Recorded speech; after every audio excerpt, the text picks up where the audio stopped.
If you're looking to promote your brand online, then the first place to look is to PPC campaigns. A PPC campaign is, of course, pay-per-click, and that means you pay each time a user actually clicks on one of your ads.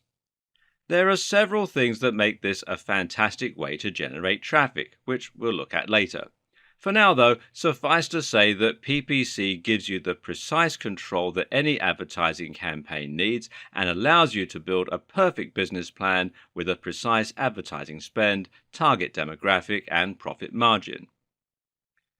But when it comes to PPC, only one word will often come to mind: Google AdWords. Google AdWords is by far the biggest PPC platform and the one that most new marketers will go to first. But there are other options out there, and actually, focusing only on Google AdWords can be a big mistake for your campaign. We'll look in more detail at why this is in the coming videos, but suffice to say, Google AdWords is actually more expensive, more competitive, and less precise in many ways. And this is where Bing comes in. Bing can help you reach an entirely different section of your market while avoiding direct competition with some of the bigger competitors in the field. As we'll learn, Bing can offer you the perfect backdoor and can even help your rankings on Google.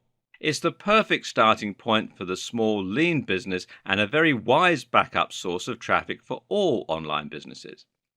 In this video series, you'll learn more about Bing and how it differs to Google. You'll learn why it's crucial to start paying attention to Bing, and you'll learn how to take advantage of all its unique features.